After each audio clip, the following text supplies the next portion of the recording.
ಇದು ಸರಿನಾ ತಪ್ಪ ಅನ್ನುವಂಥ ಮಾತು. ಹೌದು, ಅವ್ರ ಮೇಲೆ ದಾಳಿ ಆಗಿದೆ ಕರಣ್ ಅವ್ರ ಮೇಲೆ, ಮತ್ತು ಅದೇ ಕಾಲಕ್ಕೆ ಸೌದಿ ಅವ್ರ ಮೇಲೆ ಈ ಒಂದು ಕಾನೂನಾತ್ಮಕ ಆ್ಯಕ್ಷನ್ ತೊಗೊಳ್ಬೇಕು ಅದೆಲ್ಲ ಸರಿ.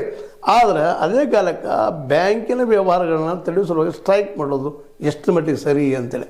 ಯಾಕಂದರೆ ಇವತ್ತು ಸ್ಟ್ರೈಕ್ ಅನ್ನುವಂಥ ವಿಷಯದಿಂದಾಗಿನ ಇವತ್ತು ನಮ್ಮ ಯೂನಿಯನ್ಗಳು ಸಹಿತ, ವಿಶೇಷವಾಗಿ ಭಾರತದಲ್ಲಿ ಯೂನಿಯನ್ ತೆಗೆದು ನೋಡ್ರಿ ನೀವು, ಕಾರ್ಮಿಕರ ಯೂನಿಯನ್ ಯಾವುದೇ ಇರ್ಬೋದು, ಗೋಕಾಕ್ ಫಾಲ್ಸ್ ಒಂದೇ ಅಲ್ಲ, ಯಾವುದೇ ಇವತ್ತು ನಮ್ಮ ಇಂಡಸ್ಟ್ರಿ ಹಾಳಾಗಿದ್ದರೆ, ಲಾಸ್ ಆಗಿದ್ದರೆ, ಬಂದ್ ಆಗಿದ್ದರೆ ಅದಕ್ಕೆ ಮೇನ್ ಕಾರಣ ಈ ಸ್ಟ್ರೈಕ್ಗಳು ಅನ್ನೋದನ್ನು ಈ ನಮ್ಮ ಯೂನಿಯನ್ ವರ್ಕರ್ಸ್ ನೆನಪುಬೇಕಾಗಿದೆ.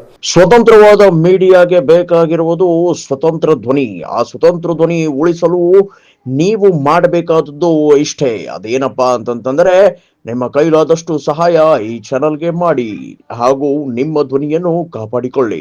ಯಾಕೆ ಇದೇ ಕಾರಣಕ್ಕಾಗಿ ಇಲ್ಲಿಯ ಬಂಡವಾಳಶಾಹಿಗಳು, ಕಾರ್ಪೊರೇಟ್ರವರು ಅಥವಾ ಇನ್ನುಳಿದ ದುಡ್ಡು ಹೂಡುವಂಥವರು ಇವರೆಲ್ಲ ಹಿಂದೆ ಸರಿತಾ ಹೋದರು ಅನ್ನುವಂಥದ್ದು ಇದು ನಮ್ಮ ಇತಿಹಾಸ. ಈ ಒಂದು ಇತಿಹಾಸ ಇಲ್ಲಿ ರಿಪೀಟ್ ಆಗೋದು ನೋಡಿದಾಗ, ಇಲ್ಲಿ ಬ್ಯಾಂಕಿನ ವ್ಯವಹಾರಗಳಿಗೆ ಅಡೆತಡೆ ಆಗೋದನ್ನು ನೋಡಿದಾಗ ಕರಣ್ ಅವ್ರು ಕೇಳಿ ಏನು ತಪ್ಪಿಲ್ಲ. ಅವ್ರಿಗೆ ಎಣ್ಣೆ ಆಗ್ಯದ, ನಿಶ್ಚಿತವಾಗಿಯೂ ಅವ್ರು ಹೇಳ್ತಾ ಇದ್ದಾರೆ ಇಲ್ಲಿ ಇವರೇ ಮಾಡಿದ್ದಾರೆ ಅಂತೇಳಿ ಪ್ರೂವ್ ಮಾಡಲಿ, ಕಾನೂನದ, ಕೋರ್ಟ್ ಅದ, ಮತ್ತೇನೋದಲ್ಲ ಮಾಡಲಿ, ಅವರು ಯಾರೂ ಬೇಡ ಅಂತ ಹೇಳ್ತಾ ಇಲ್ಲ. ಅದೇ ಕಾಲಕ್ಕೆ ಇದನ್ನು ಸಮುದಾಯಕ್ಕೂ ಒಯ್ಯಬಾರ್ದು. ಇದನ್ನು ಇಲ್ಲಿ ಒಂದು ರೀತಿಯಿಂದ ನಮ್ಮ ಹಾಲುಮತದ ಸಮಾಜದ ಪರವಾಗಿ ಅವರು ಸಪೋರ್ಟ್ ಮಾಡಿ ಅನ್ನೋ ಕೆಲವೊಂದು ಜನ ಬಂದರು.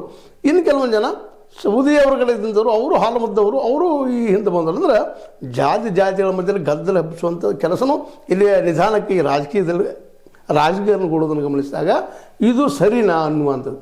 ಒಂದು ಕಡೆಗೆ ಜಾತಿ ನೆಲಗಟ್ಟಿನಲ್ಲಿ ತಿಕ್ಕಾಟ, ಇನ್ನೊಂದು ಕಡೆಗೆ ವರ್ಕರ್ಸ್ ಯೂನಿಯನ್ ನೆಲಗಟ್ಟಿನಲ್ಲಿ ತಿಕ್ಕಾಟ.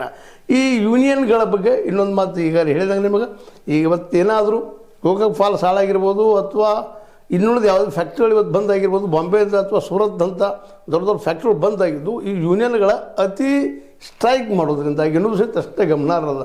ಈ ಎಲ್ಲ ದಿಶೆಯಲ್ಲಿ ಬ್ಯಾಂಕಿನ ವರ್ಕ್ ನಡೀಲಿ. ಅದು ಅದೇ ಕಾಲಕ್ಕೆ ಲಿಂಗಣ್ಣ ಏರಿಕಾಯಿ ಅದ್ದಾರವರು ಯಾರು